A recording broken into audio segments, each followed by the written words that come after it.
صحيح البخاري لو أنصفوه لما خط إلا بماء الذهب. هو الفرق بين الهدى والعمى، هو السد بين الفتى والعطى. به قام ميزان دين الرسول، ودان به العجم بعد العرب. اگر انصاف را در مورد صحیح بخاری رعایت کنید، میگویید باید این کتاب را با آب طلا نوشت. این کتاب هدایت و گمراهی را از یکدیگر تمییز داده است و همچون سد و مانعی است در میان سود و زیان. به وسیله این کتاب میزان و معیار دین پیامبر قائم و استوار گشته و پس از عرب عجم‌ها نیز مدیون آن هستند. خداوند متعال همانگونه که از قرآن حفاظت کرده و می‌کند، از سنت نیز حفاظت نموده و برای حفاظت از سنت به امامان و محدثینی همچون امام محمد ابن اسماعیل بخاری و مسلم ابن حجاج نیشابوری و دیگران این توفیق بزرگ را عنایت کرده است و برای آنها اسباب و عواملی را فراهم نمود که آنها را در این کار یاری کند. آری حکمت پروردگار چنین بود. در این کلیپ به بررسی قبول روایات، شروط آن و سفرهای امام بخاری برای طلب حدیث خواهیم پرداخت. ابتدا شروط قبول روایات. امام بخاری رحمت الله علیه برای قبول روایات شروط بسیار سخت و دشواری گذاشته بود که برخی از آنان عبارت است از: 1. راوی باید ثقه و مورد اطمینان باشد. 2. راوی ثقه نیز باید از شخص ثقه و مورد اعتمادی روایت کرده باشد و از ابتدا و تا انتهای سند باید راویان همگی ثقه باشند. ثقه به راوی میگویند که هم عادل باشد و هم از قدرت حفظ و ضبط خوبی برخوردار باشد. اما نزد امام بخاری تنها ثقه بودن راویان شرط نیست، بلکه 3. باید هر شخص با کسی که از او روایت می کند ملاقات کرده باشد و از او شنیده باشد، یعنی دیدار و یا شنیدن باید ثابت باشد. 4. روایت باید از شذوذ و علت قادحه مصون باشد. همکنون از طریق نقشه جغرافیایی به بیان سفرهای امام بخاری برای طلب حدیث خواهیم پرداخت. این نقشه تقریبی است و میان اهل علم و اهل سیر در مورد مسیرهای سفر امام و مدت زمان اقامت ایشان در هر سرزمینی اختلاف جزئی وجود دارد.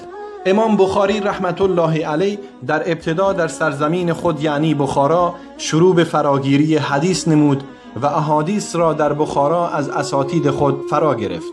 سپس از بخارا به بلخ رفت تا با علمای آن دیار دیدار کند. فاصله بخارا تا بلخ تقریباً 600 کیلومتر است. سپس با طی کردن حدود 800 کیلومتر بلخ را به سوی مرو ترک نمود. سپس از مرو به نیشابور رفت و مسافتی حدود 140 کیلومتر را طی نمود. سپس از نیشابور به ری رفت، مسافتی در حدود 760 کیلومتر. سپس مسافتی در حدود 985 کیلومتر را طی نمود و به واسط رسید و از آنجا با طی کردن مسافتی در حدود 365 کیلومتر به بصره رفت. پس از آن مسافتی در حدود 360 کیلومتر را طی نمود و به کوفه رسید. سپس حدود 164 کیلومتر را طی کرد تا از کوفه به بغداد رسید و از بغداد راهی مدینه منوره شد و حدود 1530 کیلومتر را طی نمود. از مدینه با طی کردن مسافتی در حدود 435 کیلومتر عازم مکه شد و از مکه به جده رفت و 70 کیلومتر را پشت سر گذاشت و با طی کردن راه دریایی به مسافت 130 کیلومتر از جده به ایزاد رفت و از ایزاب راهی فستاد شد و مسافت 1080 کیلومتری را پشت سر نهاد. سپس از فستاد راهی اسقلان شد، مسافتی در حدود 500 کیلومتر و از اسقلان با طی کردن حدود 118 کیلومتر به قیصریه رفت. سپس با پشت سر نهادن حدود 400 کیلومتر قیصریه را به مقصد دمشق ترک نمود. سپس مسافتی حدود 915 کیلومتر را طی نمود و از دمشق به بغداد رفت. آنگاه از بغداد راهی سرزمین خود یعنی بخارا شد. مجموع مسافتی که امام بخاری رحمت الله علیه از لحظه خروج از بخارا تا وقتی که بدان بازگشت حدود 14,000 کیلومتر بود.